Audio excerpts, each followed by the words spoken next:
Ada kalimat lain, wa ma uridu an asyqa alaik, tapi saya tidak ingin memperberat kamu. Jika cerita Nabi Musa akhirnya mau, terus kemudian beliau menyempurnakan sampai 10 tahun. Terus oleh Nabi Syuaib itu dikasih tongkat. Jadi tongkatnya Nabi Musa yang sakti itu tidak dari bapaknya tapi dari mertuanya. Makanya terus sekarang banyak mantu yang ngincer warisan mertua itu. Itu ya agak ada sejarahnya. Jadi kadang-kadang mantu itu sopan itu harus dicurigai. Dan biasanya orang-orang sukses itu anaknya di Jakarta di mana-mana, ada satu mantu di rumah. Itu kadang modal balsem dapat warisan. Jadi kalau mertuanya sakit itu dikasih balsem, salon pas, kelihatan peduli sudah akhirnya dapat warisan rumah hidup. Itu tidak tahu itu haram apa enggak, kayaknya haram itu karena trik gitu kategorinya. Karena dalam faraid itu mantu enggak termasuk ahli waris. Ngomong enggak kanggu, kalau dalam faraid mantu itu orang enggak kanggu. Tapi ada sejarahnya mantu dapat apa? Tongkat sakti.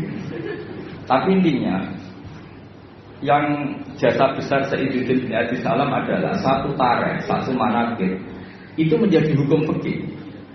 Itu kelebihan Sayyiduddin bin Abi Salam. Sehingga beliau itu semua cerita yang kelihatannya biasa saja, beliau tahu kalau itu menjadi ahkam fikih. Dan di sini betul yang dikatakan ulama di Quran ada 1000 hukum, 1000 cerita, 1000 pelajaran, 1000.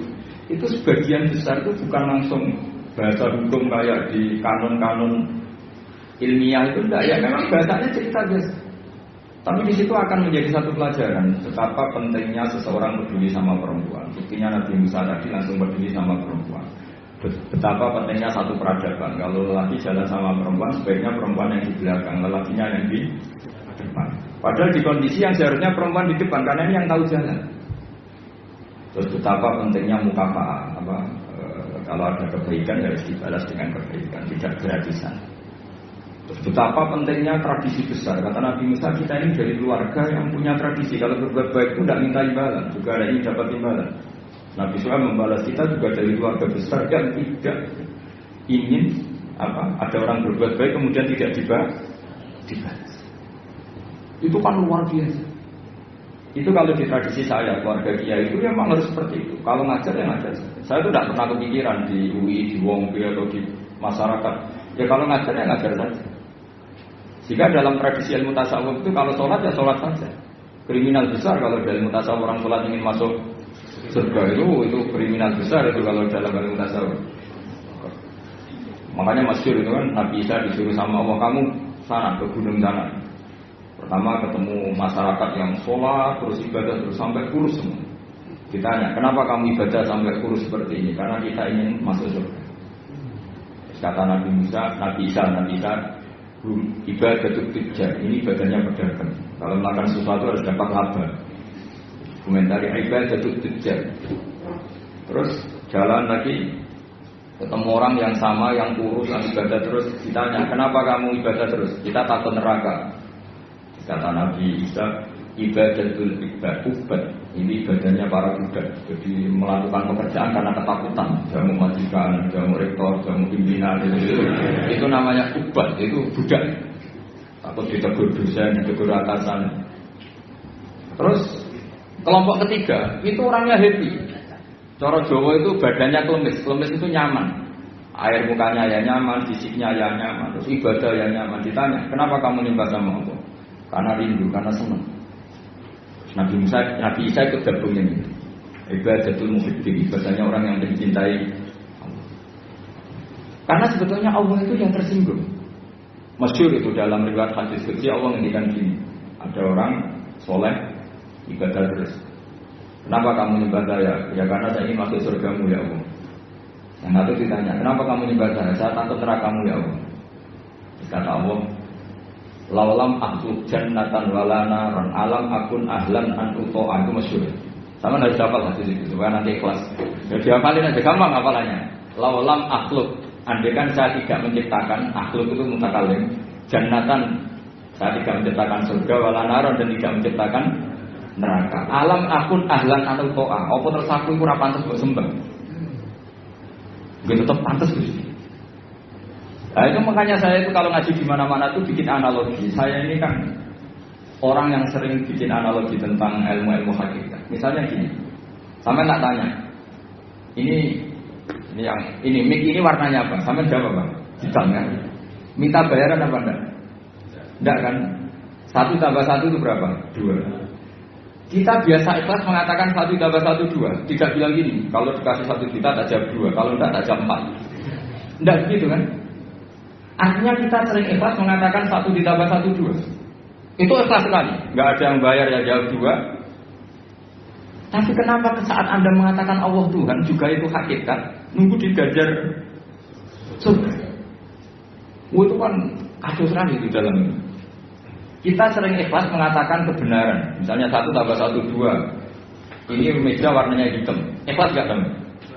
Ikhlas. Tapi saat Anda mengatakan Allah itu Tuhan, minta surga. Ya tapi maklum kamu tidak usah ke sana, nanti gak jadi dosen jadi wali nanti repot. Nah ini cerita bahwa dosen juga bisa jadi wali gitu. Tapi nanti kalau latihan ya itu tadi, gak usah gaji, gak usah penghormatan, gak usah macam-macam. Ya, masalah kan, masalah di rumah maksudnya, gak masalah di kamar. Tapi itu memang latihan, ilmu itu harus dilatih. Sehingga kita ini sama Allah malu. Malunya adalah saat kita mengatakan 1 tambah 1 2 tidak karena upah, hanya karena ingin kita ngomong hakikat. Hakikatnya memang 1 tambah 1 2. Nah Allah itu hakikatnya Tuhan. Di mana-mana Tuhan itu ya layak disembah. Makanya kata Allah, andai kan saya tidak menciptakan surga atau neraka, apa lalu kamu tidak nyembah saya? Bisa saja orang ini jawab, ya enggak lah, mesti rugi, ngapain? Yakin dengan masalah gitu. Makanya sebenarnya Allah itu tersinggung sama orang-orang yang nyembah karena surga atau karena. Tapi karena Allah itu zat yang baik, meskipun tersinggung itu ya baik-baik saja. Ini bedanya Allah sama makhluk. Artinya Allah itu zat yang sangat Rahman, sangat Ghafur. Meskipun tersinggung itu ya nggak apa-apa, tetap mengapresiasi ibadahnya orang-orang, kemudian diberi pahala apa? Maka dalam cerita-cerita sufi itu masyhur itu. Suatu saat Robi Adawiyah itu bawa api, bawa oncor. Kalau dulu itu oncor. Ngerti nggak apa itu? Obor itu. Yang satu bawa air 1 gelas. Ditanya, kamu mau kemana? Mau bakar surga dan memadamkan neraka. Kenapa ya? Doanya Robiah yang paling masyhur gitu. Ya Allah, jika saya menyembah Engkau karena ingin masuk surga, haramkan saya selamanya tidak akan masuk. Dan jika saya menyembah Engkau karena takut neraka, neraka akan saya isi sendiri, tidak usah diisi oleh saya. Karena ini sudah ilah dari jati hakikat. Kalau kita bisa mengatakan 1 tambah 1 2 itu ikhlas tanpa presentasi apapun, kenapa mengatakan Allah Tuhan nunggu digaji surga? Jangan-jangan di hati kita kalau nggak ada surga kita tidak mengatakan Allah itu Tuhan.